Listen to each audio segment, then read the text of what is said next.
When she finds her best friend lifeless in her bathtub, Oju, an overtrained former bodyguard, embarks on a perilous journey to fulfill her friend's last wish, a wish for revenge. One night, Aku receives a sudden call from her dear friend Min-hee, a ballerina battling anxiety. When Oju goes to see her, she finds a note urging revenge and then discovers Min-hee's lifeless body in the bathtub. Despite being a strong bodyguard, Aku breaks down in tears, recalling the moments shared with Min-hee, the friend who illuminated her once gloomy life. Regaining her composure, Oju tracks down the online profile mentioned in Min-hee's note, which happens to be a sushi shop upon ordering a box. She receives a call on Min-hee's phone where a stranger mistaking her for Min-hee threatens her to comply with his demands, or he will make her relatives disappear. Following the provided address, OKQ locates the man who appears to be selling sushi, however hidden in the box or drugs. After delivering his 2 orders, the man, Choi Pro, waits for Min-hee. But when she doesn't arrive, he goes back to his house with Uju discreetly tailing him. He starts training, which reveals that he won't be easy to kill. The next day, while Choi Pro goes to work, Ochu breaks into his house, discreetly placing microphones under the sofas to listen in on his conversations. She also starts searching for any evidence against him. In her search, she stumbles upon a closet filled with USB drives, each named after a girl. One of them is labeled Ballerina. Ochu opens the drive and uncovers a disturbing video showing Minnie being assaulted by Choi Pro. It becomes clear that this video was the reason Min-hee took her own life. Overwhelmed with grief for her friend, Ochu can't help but cry. However, she remembers Min-hee's final wish to seek revenge against her molester. Gathering herself, Oju continues eavesdropping on Choi Pro's conversations, finally obtaining a lead. Choi Pro plans to visit a pub to find his next victim, giving Okja an opportunity to meet him. Following her plan, she acts like an innocent girl, catching Choi Pro's attention. He approaches her and she responds to his advances, leaving the bar. To continue the evening elsewhere, he takes her to a private hotel and drugs her drink. But before he can harm her, Oju reveals her true identity and attempts to attack him. A fierce struggle ensues, with Okja ultimately inflicting a deep wound on Choi Pro's face.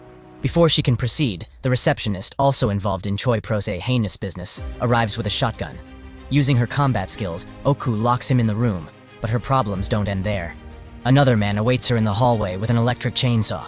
However, he ends up falling victim to a gruesome accident, opens the door to the hallway, chopping his leg off in the process. Okja and the high school victim escape from the place in his Lamborghini and find refuge in a nearby restaurant. The girl pleads with Oju to take down all those involved in this dark business. She reveals that after filming them, Joy threatens to post the video on social media, forcing them to do whatever he wants. Meanwhile, Choi Pro's life is saved, but his once charming face is now hidden under layers of bandages. His boss arrives at the hospital and confronts him over his unauthorized activities. Choi Pro had been assigned to oversee the trafficking of girls, but he began selling drugs and creating disturbing videos with the girls. Now the boss wants him to deliver Oku within 3 days, or else he will face severe consequences for his actions. Without any delay, Choi Pro visits his pharmacist friend Myung-shik, who prepares the drugs he sells. He seeks Myung-shik's assistance in tracking down Aoju. At first, Myung-shik hesitates. However, when Choi Pro promises EUR 1,000, he eventually agrees. Meanwhile, Aku gets in touch with an old friend for assistance in getting weapons to prepare for the upcoming go-down with Choi Pro. Her friend introduces her to an elderly couple who possess inexpensive but well-worn weapons. Among their collection are various guns, including a flamethrower and a small handgun. But everything shows signs of rust. Left with no other choice, Okja purchases a few pistols and later cleans them up to make them functional. In the meantime, Myung-shik enlists the help of his detective friend to track down the location of Choi Pro's stolen Lamborghini. Apartment after a grocery run, she's ambushed by Choi Pro and his companion. Oju manages to escape the area, but the high school victims end up getting caught. Although they couldn't succeed in eliminating Oju, they fabricate a false story for their boss, claiming they buried her. However, the boss isn't willing to forgive them so easily. To make them compensate for their actions, the boss orders Choi Pro to involve the gang in the distribution of his sushi drug business, believing he can't handle it alone. As a mere gangster, Choi Pro finds himself unable to decline the gang leader's involvement in the business he started on his own. After convincing the boss that everything is under control, Choi Pro shifts his focus to the high school victim resorting to torture to extract information about Oho's whereabouts.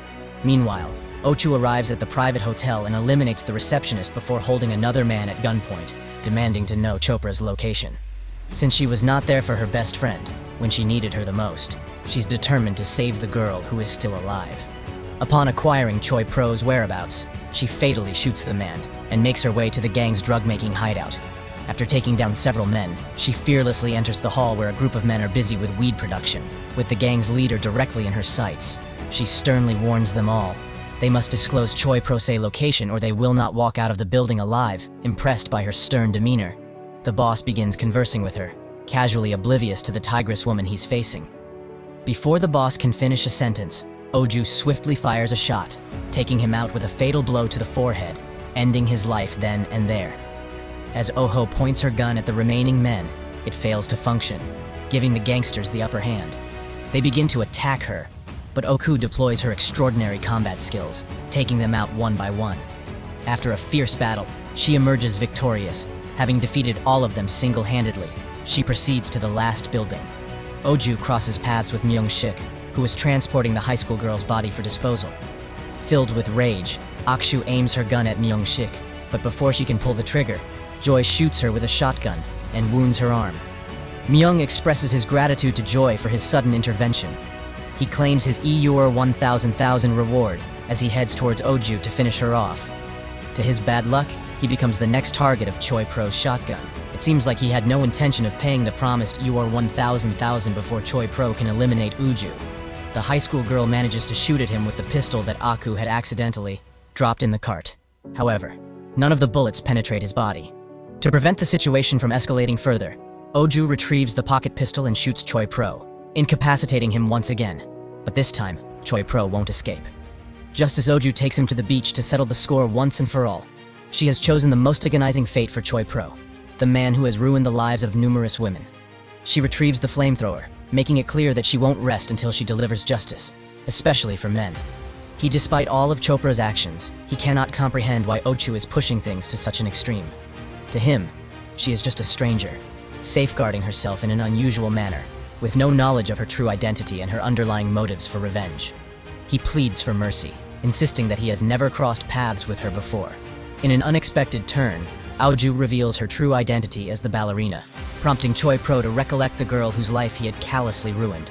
Desperate to escape a just retribution, he implores for forgiveness, vowing to return all his ill-gotten wealth and face the lawful consequences. When his appeals fell on deaf ears, he resorted to tarnishing Minho's reputation, hoping to inflict unbearable pain on Oju. Regaining her composure, Oju unleashes a fiery wrath upon Choi Pro, using the flame gun to reduce him to mere ashes. With this decisive act, she finally fulfills her best friend's final wish.